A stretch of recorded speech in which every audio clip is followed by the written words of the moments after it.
about food stamps, a couple $100 a month. They're not going to say anything about HUD paying $1,800 of your $2,000 flat mortgage. No complaint there. What I don't understand that. I mean, Alex, have some guests on that are knowledgeable about Section 8, economists that can tell you what would happen if Trump just ended the program tomorrow and saved the nation. We got to pay that debt down. Why aren't you talking about these things? I don't understand.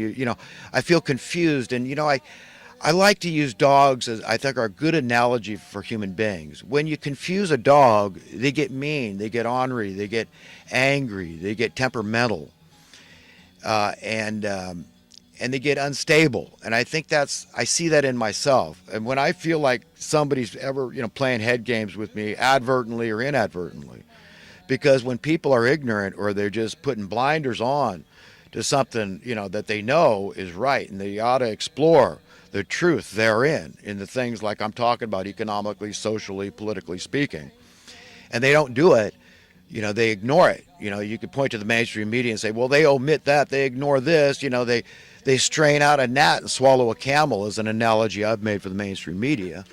But you yourself can't do that, okay, because you're holding yourself to a higher standard at InfoWars, and InfoWars needs to talk about these issues.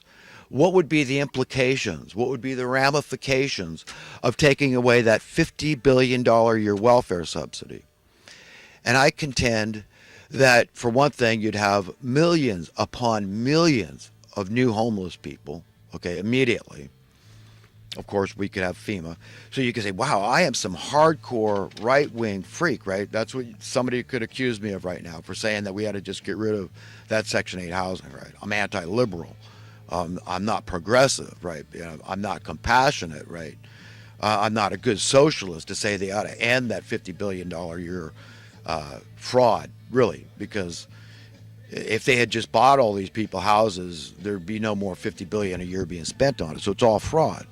It's going in the pockets of guys like Robert Kiyosaki, okay, his ilk, okay. And even if Robert Kiyosaki says, well, I don't even accept Section 8, at my rentals. I want people with good paying jobs. Well, you must understand that the entire industry, okay, is propped up. It is being manipulated by this welfare subsidy. That's an enormous amount of money the government is willing to pour into this. And the whole idea of a subsidy, look up the term, look up the definition. It's supposed to be an aid to bringing housing cost at something, in this case housing, to bring the cost down, to make it more affordable. Okay, that's all it's supposed to do. And it's supposed to be a temporary stopgap measure. It's not supposed to go on in perpetuity.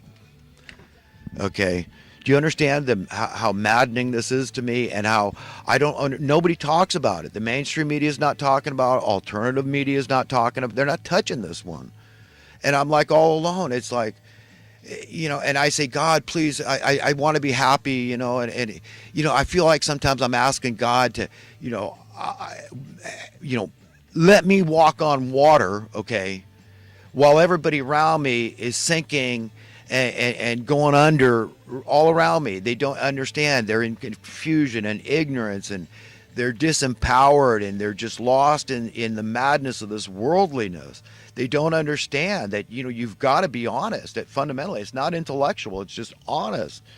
You got to say, God, please, if this clown is right about these things I'm talking about, then help me to embrace those ideas and go forth and help impart them in others, to convey those points to others, and so that we can grow as a society, as a civilization, and extricate ourselves from the muck and mire, from these muddied and bloodied waters that have been shoved down our throats from birth. This onerous tax, the most onerous of all, called the cost of living, okay, right under our noses, they're doing this stuff. Okay, and the solution is just find freedom for yourself, right? Wipe your little windshield, worry about old number one. You can't worry about other people. It's all about you. Just go out there and you just become rich and successful and whatever, and can't worry about others, okay? That's their problem. They're weak, or they're stupid, or they're on drugs, or they're lazy, or they're on alcohol, or they're not motivated enough. it's their problem because they're not conforming well enough to this world. They're not able to reach that ever higher bar. They're not able to keep cracking that ever harder nut. Okay? They're not able to keep up with the fraud. They're not able to perpetually contend with a rigged game. And they're the bad guys. They're immoral because that they can't. I mean, you understand the disconnect, the departure of honesty and reality, okay, and truth about these things I'm talking about here. And people have just got to talk about them. I mean, I've got to be reaching one person, and then one person reaches two, and two reaches four, okay, and on in that theme. But we've got to really understand, what's going on here. Okay. So, last week I noticed that I really got kind of mean and ugly. And you know what? I don't mean to. I am not, I'm a nice guy. Okay. But, like everybody else, I've got a little bit of that passive aggressive thing. And I liken it to a dog, like a puppy dog. Yes, I've said again and again, I want to be like a puppy dog. I want to be like the nicest guy I ever met all the time with everybody. And the closest I can come is by being a good egalitarian, knowing that when I meet this person or that person or a stranger, whoever it is, I would set you free. I may not be able to be very generous with you, but if I had my way, it'd be God's way. And when it is God's way, not if, but when, I will set you free. I can't hold that to myself. That's a precious gift that God gave me that I want everybody to have. Just to be a good American, believing in equality for all, setting the captives free. It's about freedom, universal freedom. We all must be set free and let the chips fall where they may. If society breaks down temporarily because so many people just want to go and take cruises and lay on Caribbean beaches for endless days and weeks, whatever, it's not your problem. You're not somebody's conscience. I'm not anybody's conscience, okay? Yes, I know we need law and order. We need rules and regulations. But understand this, that we'd have infinitely fewer social, political, economic problems, crime, and all this stuff if you didn't have extreme desperate poverty. And there's no reason to maintain extreme desperate poverty, not just in America, but anywhere in the world. We could end it tomorrow. Talk to any honest economist out there, okay? Talk to these professors at the universities, okay?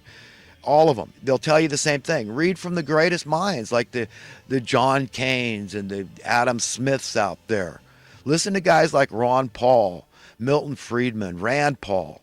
Okay, there's people that know that are honest. There's a lot. Max Kaiser finds a lot of economists on that are egalitarians. They understand these things I'm talking about. They know I'm just being honest. That we've got to look for that.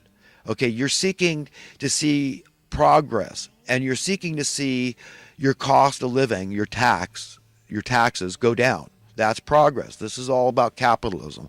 The law of supply and demand. This is what happens naturally. It's not forced.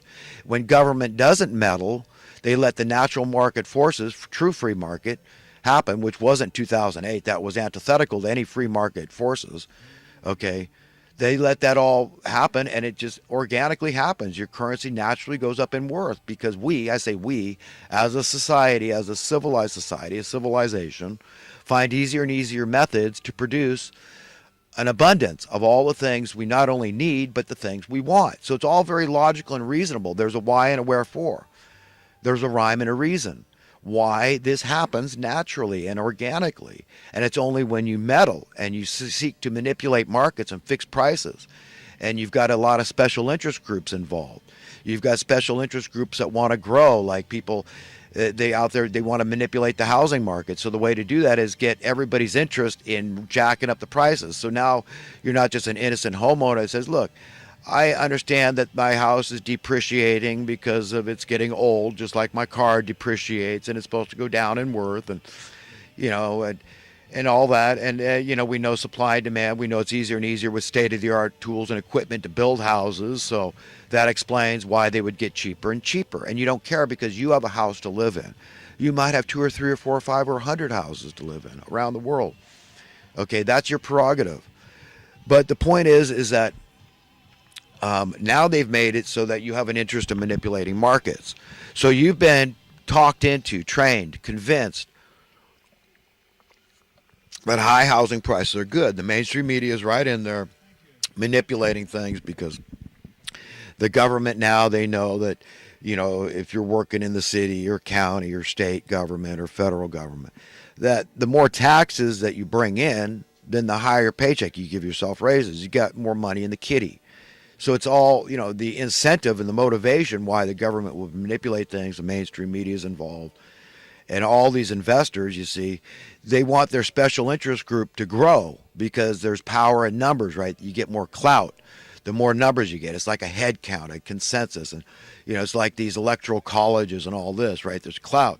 Well, the majority of the people here voted for, so we're just giving it to the electoral college, and all these other votes didn't count, because they went into the mix, and, don't worry about it, right? So, anyhow, paradoxes are really difficult to talk about, but we have a lot of them to contend with. And I wanted to talk about a few of those right now. Let's look at one that's pretty glaring, I think, for a lot of men particularly. Because men and women are different. I know there's a lot of similarities, sexually speaking, but there's a lot of differences too. We got to admit that, that we're different creatures. Women are more mature, I think, for obvious reasons. It's a bigger deal. Their sexuality is a bigger deal. Men, we're not the guys that get pregnant ever. And so our perception, our paradigm is entirely different. And unless we take the woman's paradigm into account, we're not living in reality. But the point is that, if you been to school, I guess they're teaching at very young ages now, human sexuality, which I don't know how I feel about that. I definitely think that it should be, once you enter puberty or something, at least teenagers, before you start talking about this stuff. But sexuality is one of these paradoxes that we have to face day in and day out. And I think women do much better. They're more mature about this thing. And I think men have a real battle within their members going on. Let's take, for example, sin, okay, in relative to this, and the original sin and the Garden of Eden, the fall of man, the knowledge of good and evil, the subsequent curse, God asking Adam and Eve, who told you you were naked? You understand? So this idea that being naked is a sin, okay, is something that is unnatural. It came from this knowledge of good and evil, which we weren't supposed to know. So what do we say? That it's evil to be naked, and that to look at anybody that's naked is evil? I mean, no, that's not the intent. We were supposed to be mature about these things, okay? We were supposed to be oblivious like all the other creatures, but we're not. So then this thing, comes into being lust, and, and then we say, well, we understand. I mean, look at King Solomon. Of all his treasures he valued, he really liked his wives and concubines. I mean, this was what he wanted, was this harem, right? All these beautiful women he wanted to be able to have sex with at any time he wanted. I mean, that's pretty profligate. Here coming from the guy that's been called the wisest man in the world for a long time. So men battle with this, what do you call it? What do they call it when you want a lot of wives? You're a polygamist, right? So they battle with this polygamist attitude, the cock o' the walk, and, it's okay for me. Of course you understand, I want at least one or two of these beautiful creatures under my arm, or, whatever, how they keep it, like a mistress or whatever. This happens so commonly. We know this kind of attitude. Of course, there's women that do it too. There's always exceptions. These are generalizations I'm making. But then you look at pornography, for example, what we call pornography. Well, what is pornography to one man may just be nudity to another man, right? So it's all in the eye of the beholder. I mean, one person could read a novel and say, well, it didn't excite me, it didn't arouse me, but somebody else says, wow, are you kidding me? I mean, that was porn, man. So it's a subjective term, pornography. But, guys generally understand. If you're educated, hey, well,